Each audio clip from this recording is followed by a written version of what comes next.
Hello. For my research, I am focused on Christian salvation. In the book Jesus Our Redeemer, A Christian Approach to Salvation, it discusses the meaning of sacrifice and the problems we run into with it. First of all, sacrifice in the ancient cultic sense, that requires the blood of an animal or that of an innocent human being, is often viewed today as immoral and repulsive. They can't imagine a God of love requiring such an act, and instead view it as an act of a bloodthirsty God. In addition to this, quote, some feminist theologians point out how the traditional presentation about Christ, the innocent victim, sacrificially offered to atone for the sins of others, has been misused to legitimate the sufferings of innumerable women.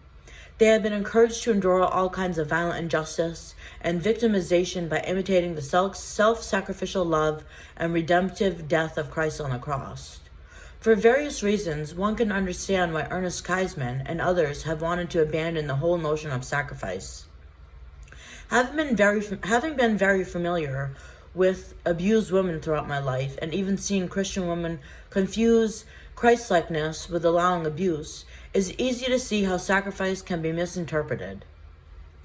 Interestingly, I was helping a woman just yesterday in an abuse situation, and I decided I wanted to write a book called Jesus Was Not an Abused Woman. However, the crux of Christianity is the death and resurrection of Jesus Christ, and Christianity cannot stand without an understanding of sacrifice. In defense of sacrifice, some theologians focus on the redemptive act of rescuing people in fatal danger, similarly to a person dying for someone who faces death. Back to the abused woman comparison. In defense of sacrifice, to be Christ-like sacrifice it has to be a choice, whereas the abused woman in an abuse situation endure is not a choice. Christ-like sacrifice is a position of courage and freedom. An abused woman is a condition of oppression and fear. My entire life is based on the death and resurrection of Christ. I would like to explore this topic more and develop more ideas, so any insights any of you may have would be much appreciated.